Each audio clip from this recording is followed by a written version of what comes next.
Hey, what's happening, you guys? This is the Proclivity Podcast. I am your host, Joel Cochran, and I'm here with co-host Emily Rodella. Emily, hello. Hello. Hello.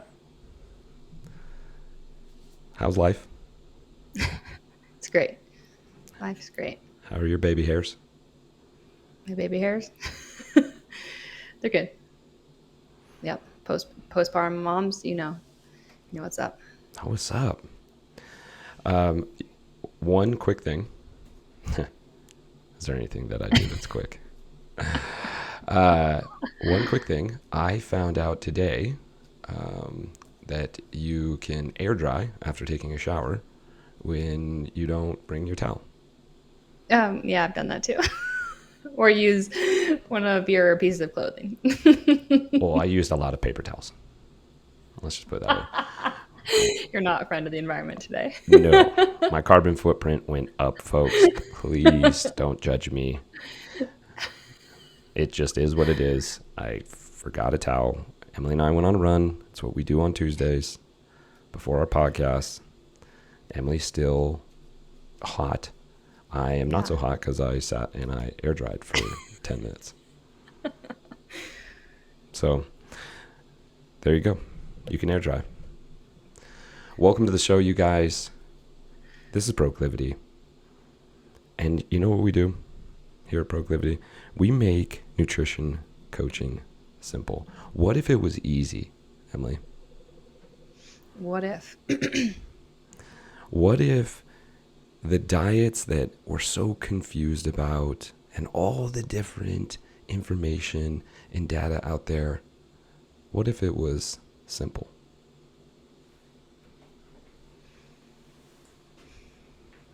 This is where Emily says it is, and it's called the Proclivity method. You guys got to know that we are straight pros. Okay, we know exactly what we're doing, and I hope you're enjoying the show already. Fantastic. I thought you were going to keep going. So No, I was trying to toss it off. Got it. Yeah. Yeah, I wasn't catching that. That's okay. Now I know. No, yeah, we're good now. Check out episode 79, guys. We're going to have it nailed down. Cool. Today, guys, if you are joining, we are going to be talking about the 3 levers of nutrition. This isn't something that we came up with. It is our good friend, even though he's not my friend because he doesn't know me, Dr. Peter Attia. If you haven't checked out Dr. Peter Attia and you like to go deep into the science, like super nerd, go ahead and check out his podcast, The Drive, where he dives into the deepness with all other kind of PhDs and doctors and so on and so forth. Yet we're going to talk about what his view is on nutrition, his simplicity that he has with nutrition, which is these levers. And we really like it because with what we focus on, which is metabolic flexibility, we're pulling a lot of these levers. And so this is going to make a lot of sense if you've listened to our podcast before. And the hope is that we're going to go through these 3 levers of nutrition, and it's going to help you simplify and make your nutrition easy. Again, guys, imagine if it was simple, because it is. And that's what we deliver here. So, Coach Emily, should we get into it? Yeah, let's go. Let's get into it. So the very first thing that Peter loves to talk about is SAD. Coach Emily, for the people that don't know the acronym of SAD, guys, listen. Yeah, it makes sense too. Oh my gosh, it makes incredible sense. And it just shows you, I don't know if, anyways, continue. Yeah, SAD stands for the Standard American Diet. So basically what you see you eat in America. So it's whatever you want, whenever you want. A lot of refined processed foods, a lot of middle of the grocery aisle shopping, fast food included. Yeah, that's it. And a lot of people are on the SAD diet. And the way that Peter Attia talks about is the SAD diet is eat whatever, whenever and however much that you want. Mm-hmm. That's pretty much the standard American diet. Mm-hmm. I'll eat just whenever I'm hungry. And Mm-hmm. when I eat, I'm going to eat whatever I want to eat. No restrictions, no nothing. Mm-hmm. And then I'm just going to keep eating and eating and eating because, like what we were talking about the other day, there seems to be this second stomach when it comes to like desserts or even more higher palatable foods. We're just like, Mm-hmm. oh, I could even have a little bit more. Mm-hmm. Why is it that we can have a little bit more? Yeah, it's going back to how our brains are wired. And so, especially with hyperpalatable food, nutrient poor food in terms of micronutrients and protein, um, our bodies are wired to look for the high calorie, the high fat, the high sugars for an energy source in terms of survival in the past. Nowadays, we don't need that. We have food readily available all the time. And that was a survival mechanism back then when we didn't have food all the time. So it would be like, oh, this is high fat, high carb. This is good energy for our body.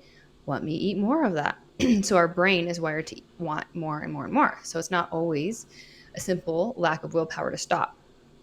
Mm. So thinking of it in terms of that rather than nowadays, okay, what do we actually need? So going back to that example, like if you think you're hungry, think about, oh, okay, think about whole foods. Am I hungry enough to eat a steak? Am I hungry enough to eat some eggs or some veggies? Right? That's a Very great different point. than, oh, am I hungry enough to eat a dessert or donuts or a cookie, right? Almost all of us would be like, yeah, I can eat a cookie, right? It's so good. But it's Totally. part of that survival mechanism in our brain. Yeah. Like, guys, have you ever been at Thanksgiving dinner, Christmas dinner?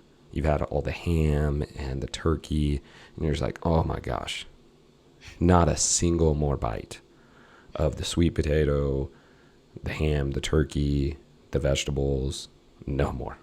And then the pumpkin pie comes out, and all of a sudden you're like, well, I mean, yeah, I could have some pumpkin pie. That mechanism in your brain and understanding, guys, there's a physiological and a psychological side when it comes to food, and that is what we do here at Proclivity, is help you understand the psychological and the physiological side.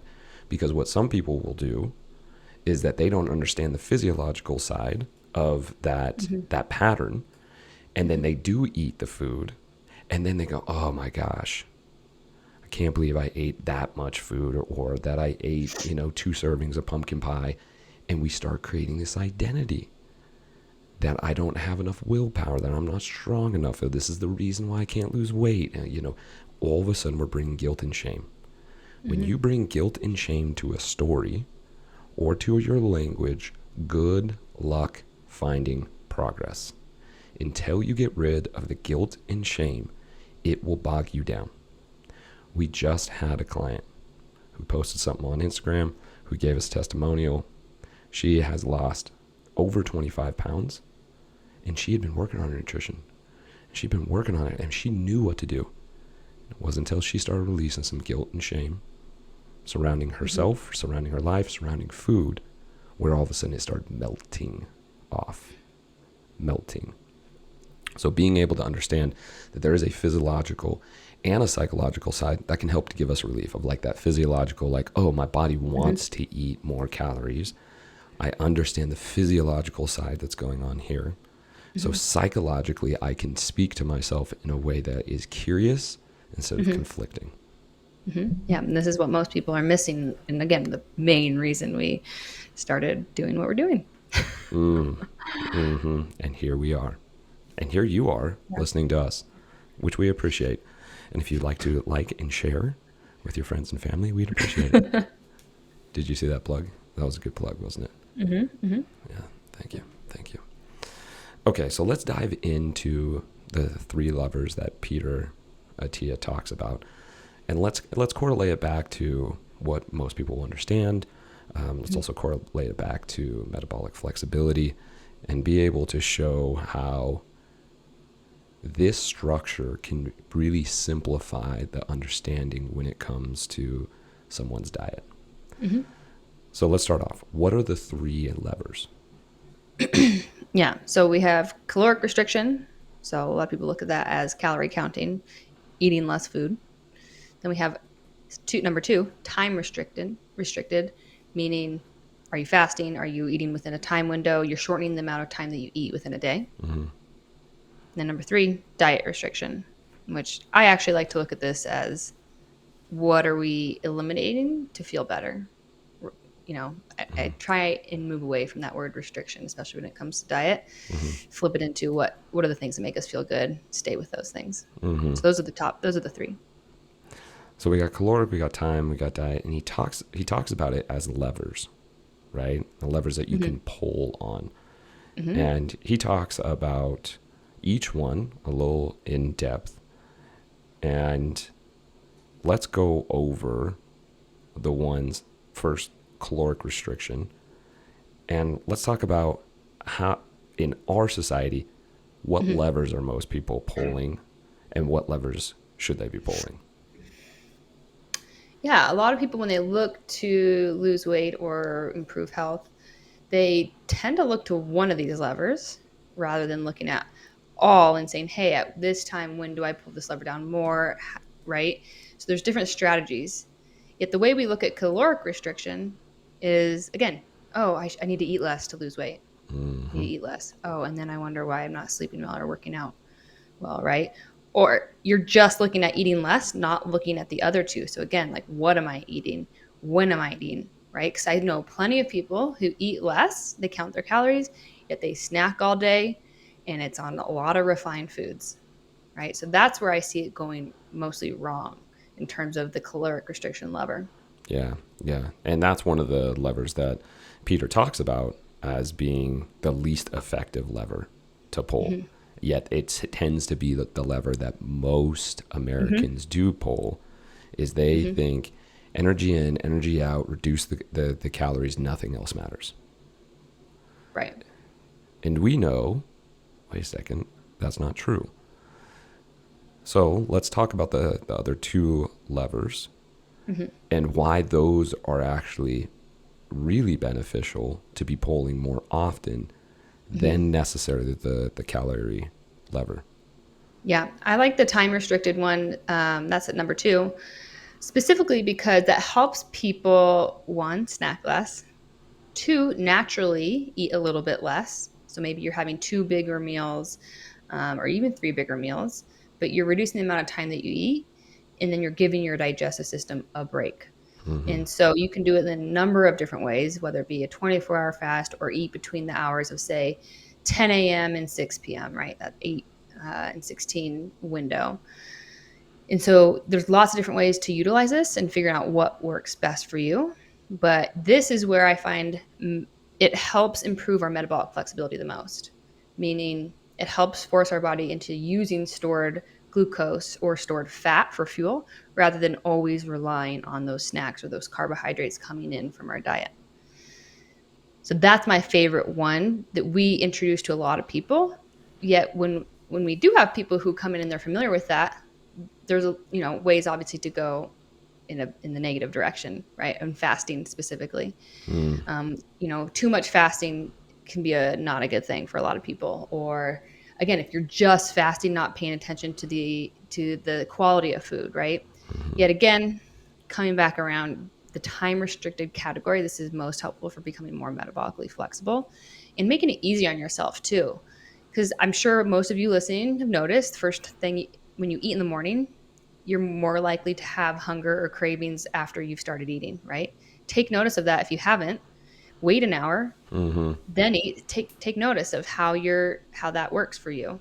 And so being able to wait a little bit, or even on the tail end, waiting a little bit later in the day, or you're stopping yourself later in the day at an earlier time, it makes a big difference in terms of your cravings, your hunger levels, your energy levels. Again, it starts pushing you more into that metabolic flexibility state. Right. And with that time constricted, there's, we talk about hormones. We don't say that we're the hormone experts here. There's many other companies out there that really dive into hormones. Yet we know two hormones specifically that can cause weight gain that a lot of people misunderstand or maybe don't understand. And that time constricted window can really help with those two hormones. And the hormones we're talking about is cortisol and insulin. Can you explain how cortisol and insulin, along with pulling that time restricted lever, work together? Yeah. So every time we eat, our blood sugar raises for the most part, right? For most people who are eating diverse amount of macronutrients. So our blood sugar rises. That means our insulin rises. It means our cortisol increases a little bit. And if we're doing that chronically, consistently throughout the day, that's a lot of spikes, and that causes inflammation in our body. So we want to reduce the either level of spike. We don't want it to be a big spike, but we also want to reduce the amount of times it happens. At least for the people who, again, are eating 5, 6, 7 times a day or snacking throughout the day. And if we can reduce that amount, you decrease stress, you decrease inflammation in your body. And that's where that time restricted part comes in, is we have less of those spikes essentially because we're eating it at less amount of times throughout the day. And again, we're giving our body a chance to control its own blood sugar and just pull stores of fat or glucose from our body rather than needing food all the time. Right. And that the cortisol and the insulin, like Coach Emma was talking about, is fluctuating throughout the day. And there are times, right, I'm sure if people are listening who eat throughout the day, where they get really hyper focused about, I gotta get my meal, I gotta get something in, and that's actually creating a sympathetic or fight or flight response in which cortisol is going to start being released. Cortisol is your adrenaline hormone, right, guys? This is to help you get out or away from danger, to be able to fight. And being in a chronic state of cortisol's job is to be able to pull and get glucose to the bloodstream. And if you're freaking out about the next meal you have to eat, or I'm really hangry, right? That again, psychological side, you're telling yourself you're angry because of food. You got to look at the psychology of that, and what you're painting of yourself is this really enraged person. And when somebody's enraged, their cortisol levels are going to be high. When your cortisol levels go high, your glucose spikes. When your glucose spikes, insulin has to come in. Insulin does the adverse effect, which is storing glucose as fat. So before we even start to eat, we can have these fluctuations that can affect our weight gain, correct? Correct, yeah. And in addition to that, if you're eating later into the evening and night, that's when our cortisol is supposed to be the lowest to help us fall asleep, right? And if you're increasing that, then that's suppressing melatonin or overlapping it, and that makes for poor sleep, or making it for a hard time to fall asleep. And then there's a whole domino effect with that as well. And we talk about structure, guys, and the importance of structure, being able to structure your day, because we want to be with those hormones. We want to be like, hey, hormones, we want to get the most out of this. And when we're fighting against our hormones, we talk about cortisol. Cortisol is the adrenaline, so it gets us hot. It gets our eyes dilated, vasoconstriction or dilation, excuse me. Like, we're in the state of like, let's go. Which is great in the beginning of the day, not at the end. Not at the end. Emily talked about melatonin. If you're not familiar with melatonin, that is meant to be released or be the highest at the end of the night. Now, if you're working late and you've been snacking throughout the day and you've had these up and downs and your blood sugar's doing this yo-yo effect throughout the day, and you get home and the first thing that you want to do, because you've been stressed out throughout the day, is you get to the cupboard, you start mashing on, right, whatever can get into your hands that you don't have to prepare. Then we're skipping the whole process of your body being able to prepare for food, ready to digest for food. We're just grabbing and we're putting those highly processed or sad diet into our face. And then when it comes to wanting to eat the whole foods, we don't want as much, right? And so if this is ringing a bell to you guys, we get it. Yet you have to understand that this is why this lever of time restriction or timing, the timing lever Mm-hmm. is so vital, you guys. And when Mm-hmm. you can get that right, you sleep better. You have less Mm-hmm. cravings. You have more energy. Your hormones are Mm-hmm. with you instead of against you. Mm-hmm. Totally. Yeah, that's a big one that is a big game changer for a lot of our clients and ourselves. For sure. I've Yeah. recorded it on my Whoop. When I eat late, there are effects to it with my Yeah. recovery, my HRV, my resting heart rate, so on and so forth. Yeah. And then simply, we teach a lot about, for majority of people, instead of meal, snack, meal, snack, meal, snack, snack, snack, let's move towards bigger meals, right? Try that if you haven't tried that. And let me know how you feel. The majority of people are like, whoa, less Totally. snacking. And again, prevents less of that, the blood sugar roller coaster too. Cool. So tangibly, what would we suggest to people when it comes to the time lever? If we had to Yeah. give them a generic blueprint, we know that everybody's different, but if we gave them a generic blueprint, what would that look like? Yeah. The first thing, what I just said, is start moving more towards meals with more in that meal to prevent the need from snacking. That would be the first thing I'd focus on. You could go further into, oh, let me try waiting a couple hours in the morning to eat, see how that feels, see if that makes a difference. Let me try making sure I stop eating at a certain time before I go to bed. So at least 2 hours before your bedtime, you should stop eating, if not 3 or 4 hours. So pick one part to start, and then start experimenting with different parts, like I just mentioned. And how do you use the time lever for yourself? Yeah, in multiple ways. So I personally, at least as of lately in this season of life, I don't eat my first meal until 10 or 11. Sometimes it's 12 or 1, but for the most part, it's that mid-morning mark. Mm-hmm. Big meal, 45, 50, 55 grams of protein. Then I let that digest and I have dinner around 5:30, and then it's another bigger meal with more protein there, and that's how I can get more in. And that feels best for me. If there is a day where I have more activity, maybe that includes a breakfast or maybe that includes a snack between those two big meals. Mm-hmm. Yet, I find, like we said, I sleep much better when I eat earlier in the evening and stop eating. And also in the morning, if I do eat anything, it's like, man, I'm just thinking about food after that. Mm-hmm. And I'm not as hungry first thing in the morning. I notice too when I do experiment adding that breakfast back in. So I like waiting. Helps a lot. Right. I agree. I Yeah. agree. I am similar. There are Hmm. days where I've now gotten to the point of where I'm going every other day.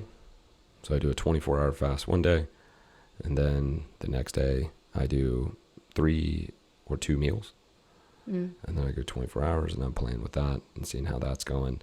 Yet I have found with the appropriate hydration, which is quality water, Hmm. electrolytes, and the appropriate amount of water daily, really helps me to be able to keep my energy steady, stable, Hmm.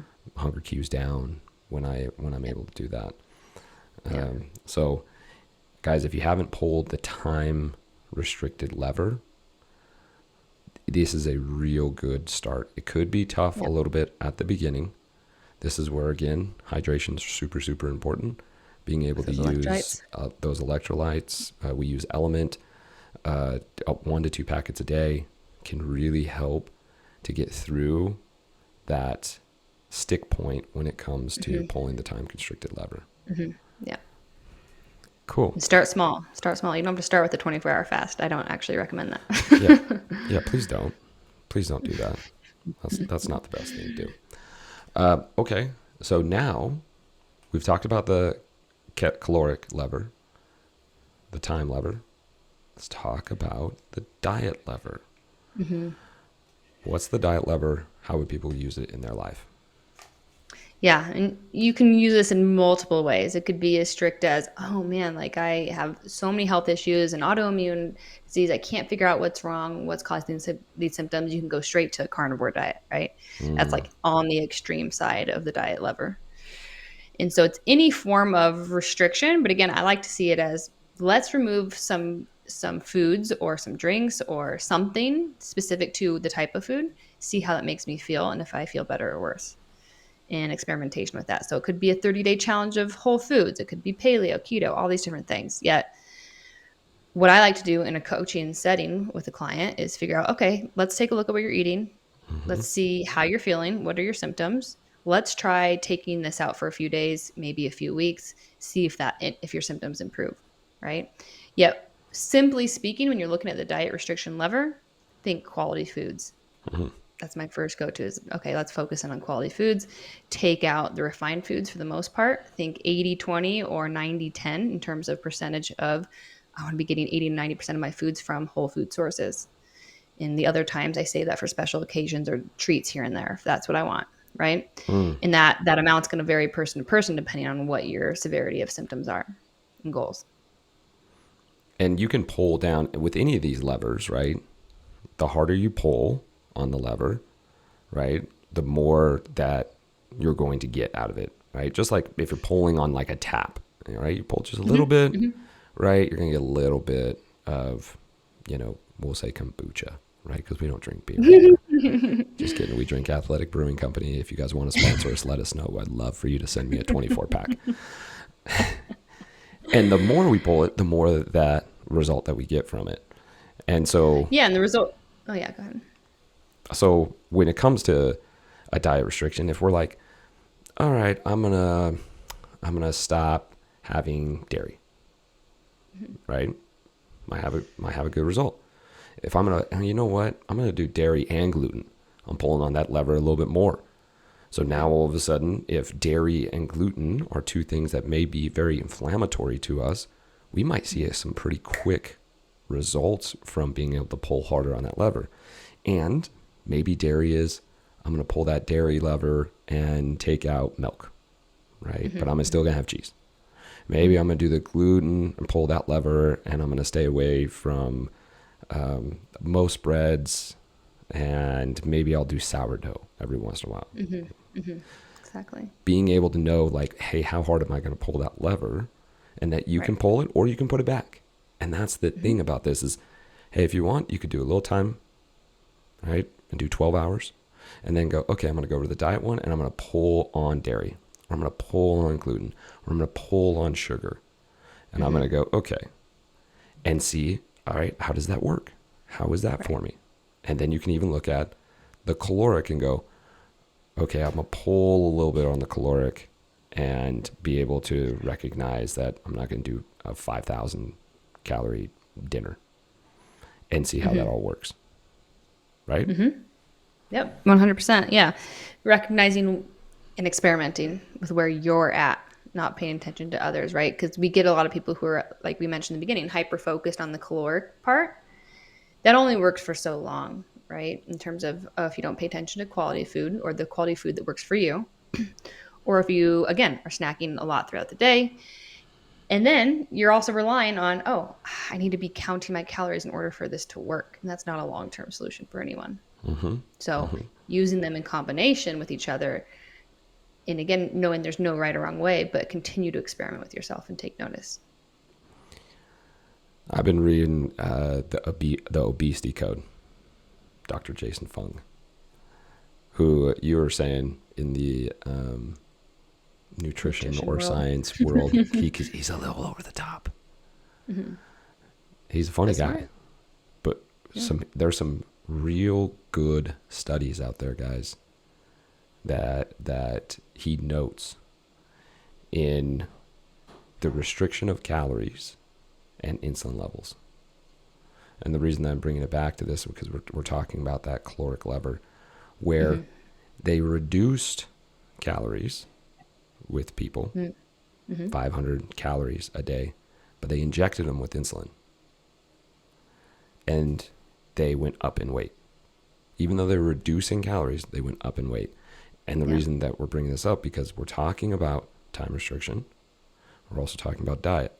So if you lower your caloric intake, but the calories that you are putting in are highly refined, which are going to have a very high glycemic index most of the time, which is going to cause a big spike in glucose, which is going to cause a big spike in the hormone insulin, you will actually start to gain weight. You might initially lose weight, but yet it will start climbing back. And this is where so many people are like, oh, I did this diet and I restricted, and then I gained all the weight back. Well, because you weren't pulling the time nor the appropriate diet levers. So with that said, we talked about what lever for time, the time lever, how to pull it. What's a generic, right, best practice that we would say at Proclivity when it comes to pulling the diet lever? Yeah.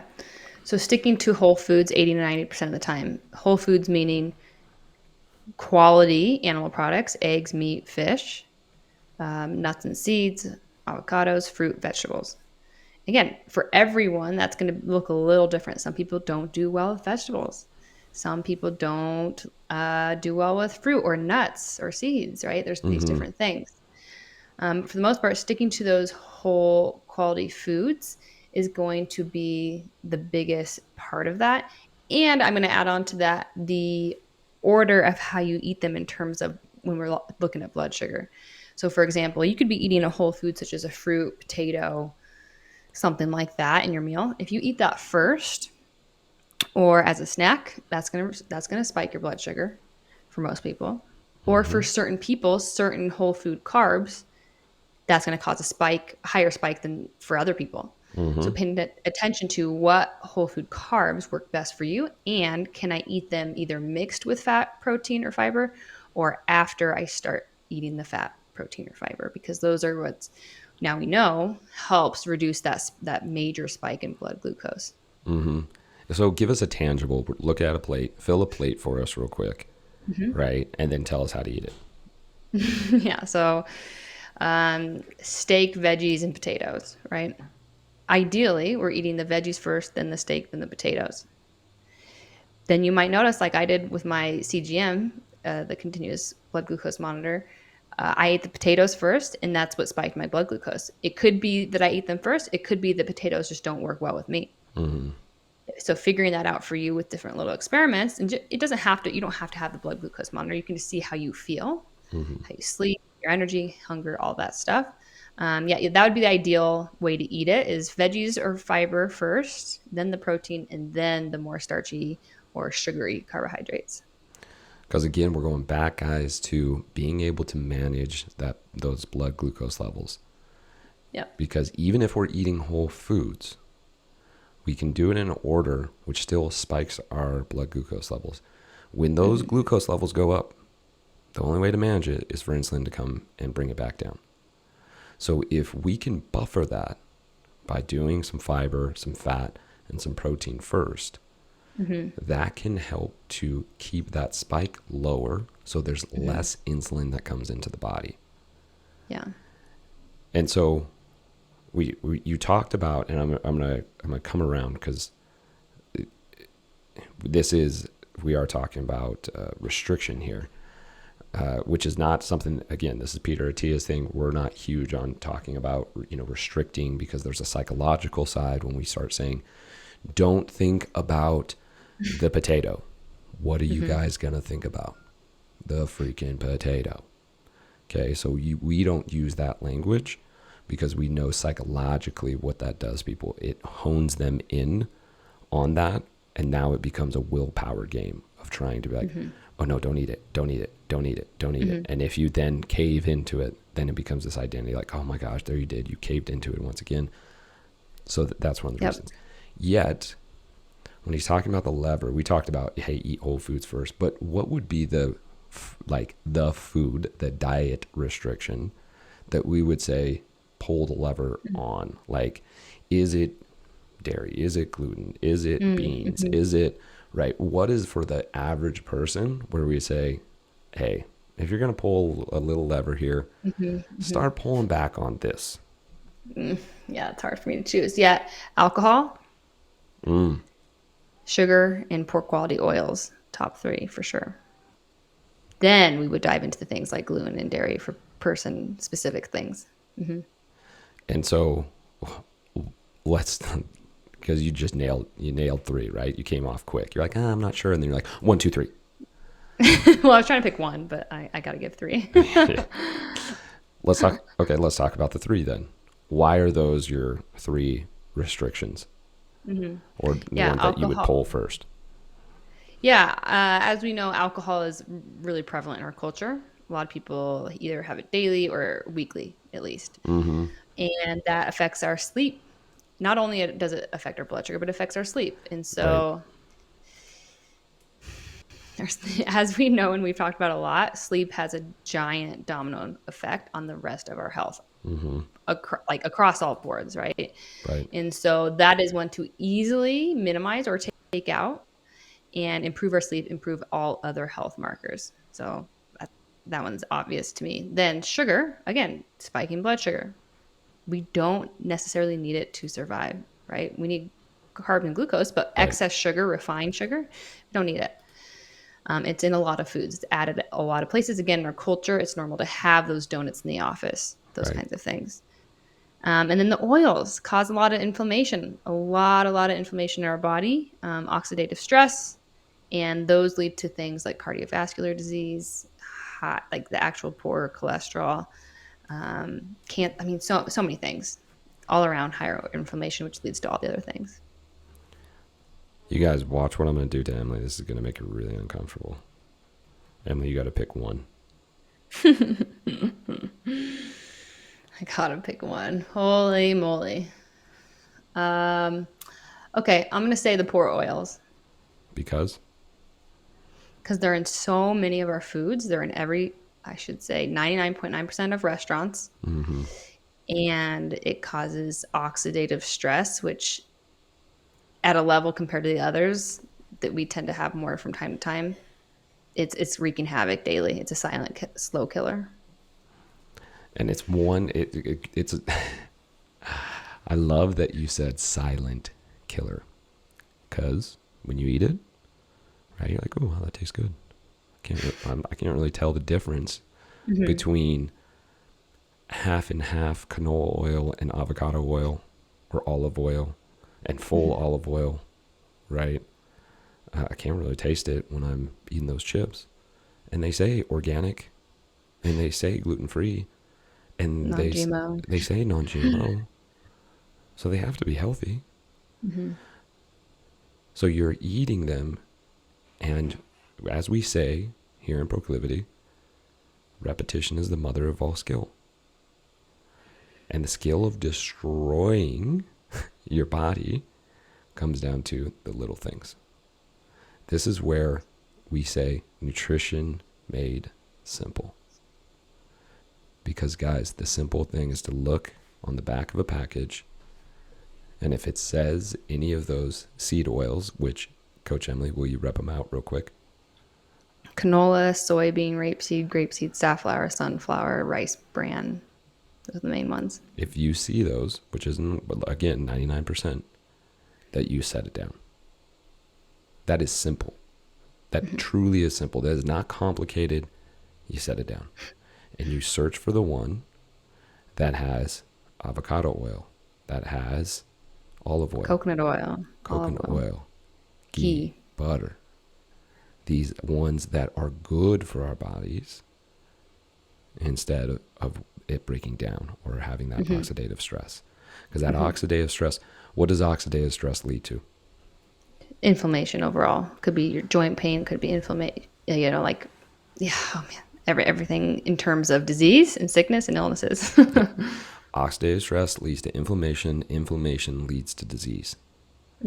Disease is the number one killer in our society right now. Heart disease is like, I want to say, I could be getting this wrong, 600,000, like maybe 650,000 a year in heart disease, right? Stroke, cancer, diabetes. This is what's killing millions of people every single year. And it's in the oils and oxidative stress and inflammation. Go back 100 years, people weren't dying the same way. Period. They were dying of, right, simple vaccines that weren't available and so on and so forth. Yet they weren't dying of this. And here we are dying of it. Weird. So, same question for you. What's the diet lever that you pull or currently pulling? Like right now? Right now, Emily. All of them. Mostly the time restricted in the diet ones for me personally. No. The diet lever. Just the diet lever. Oh, yeah. Quality of foods. Are there any foods that you're restricting? For the most part, I avoid gluten and dairy, unless, again, they're high quality sourdough or high quality bakery and I want to treat myself. If it's a little bit of Parmesan cheese on a salad, that kind of thing. Yeah, I notice for myself when I do indulge and have the piece of cake or the cheese on the pizza, I don't feel good with that. So I keep it to a minimum and have it a handful of times each year. So I've figured that out for myself. Some people can handle those things a little bit better. And again, guys, the thing with the lever is you can pull it down more or you can release it. So right now, for me, my big lever is refined sugar. I just went 2 months ago. I'm like, I'm done having sugar. I'm done having sugar. Now, when it comes to coconut sugar, right, and other things, I have had some of that, but I pulled down on that lever hard. Like, I haven't had really any cakes, cookies, nothing in the last 2 months, and it's been really beneficial. The other lever that I pull, alcohol. I don't drink alcohol. That's why I was, once again, Athletic Brewing Company. If you guys want to sponsor Proclivity, we'd love to have you. Pulling that lever of alcohol. I also pull the lever of gluten. Right, my body's really sensitive to it, so I really pull hard on gluten. And so those are the 3 levels right now that I'm pulling, which is alcohol, gluten, and sugar. And I might lighten up on the sugar, right? Meaning that, okay, well, I'm not going to fully pull down no sugar at all. Hey, there's some foods that I have that have coconut sugar, right? Okay. Yeah. The natural sugars that are in, Greek yogurt and so on and so forth. The fruit. Fruit. Yet those are the levers that I'm currently pulling. And so for you, think about what levers you want to pull and how hard do you want to pull it, and know that you can always push that lever back. And that's the simplicity of Dr. Peter Attia's system here of these levers, is being able to know that you can pull it.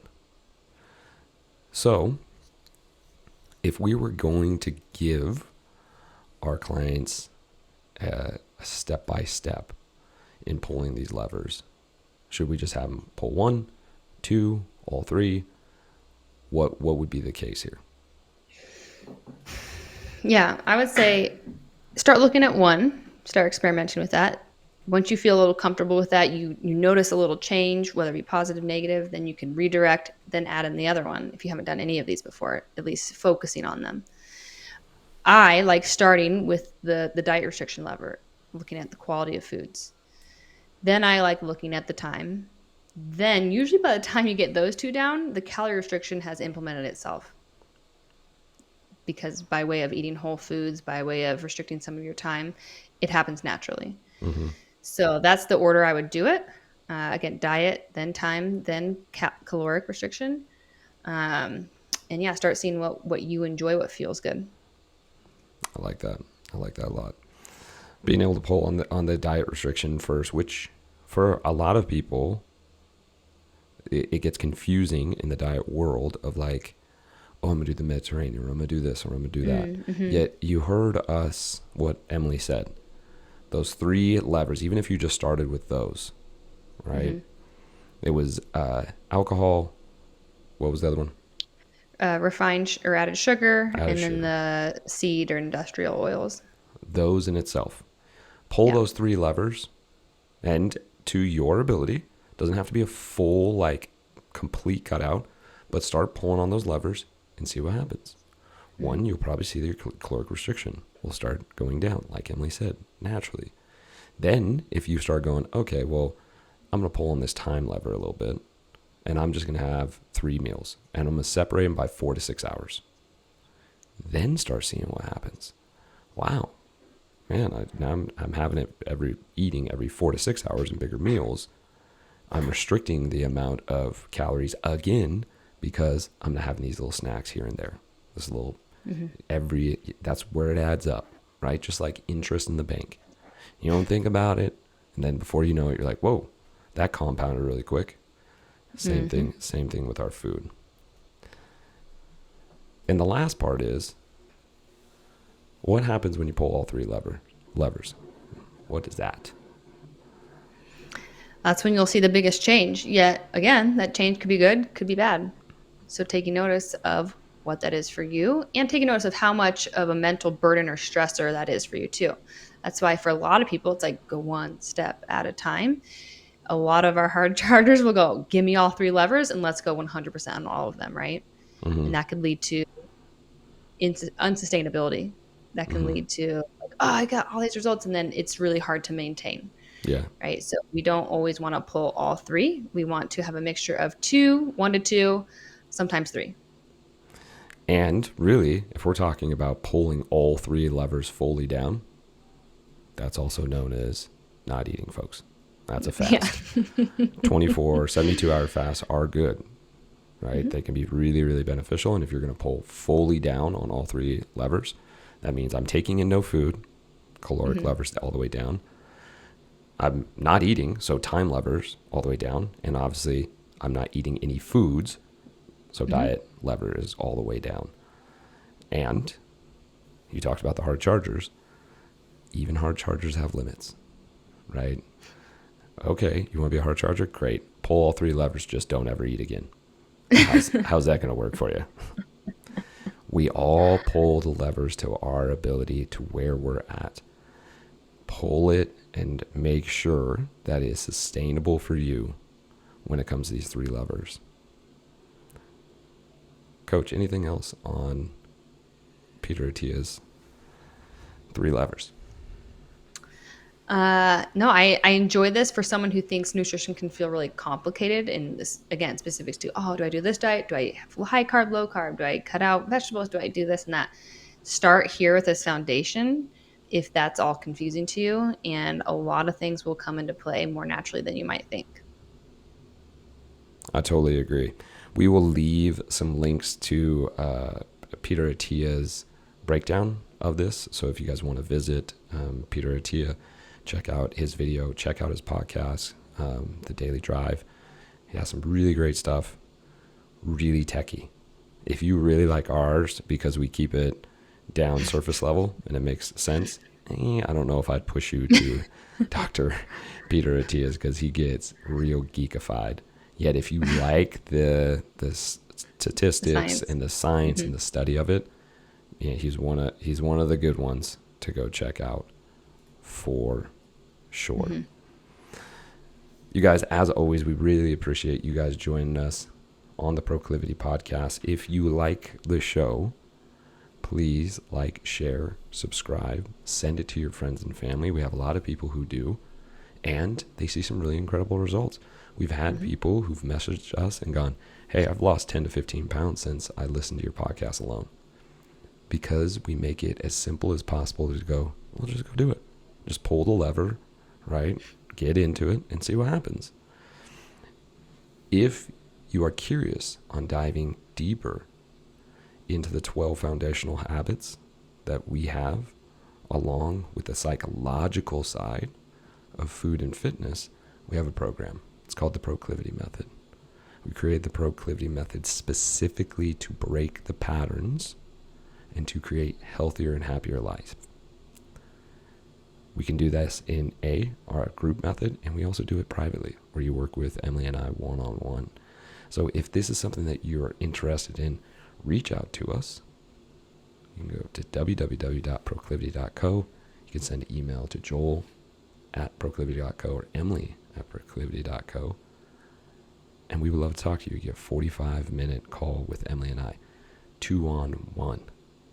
That's a real expensive call that we're giving to you completely free. there's a button on our website that's, specifically for that. Book a free clarity call. Go right to that. Makes it super simple. Find a time that works for you. Simple. And go to our website. We got a ton of resources on there. We got nutrition packs, recipe packs. We have incredible blogs. Check it out. Anything else, Coach Emily? That's it. Thanks for listening. Thanks for listening, guys. As always, go live the best day ever. Peace. Bye.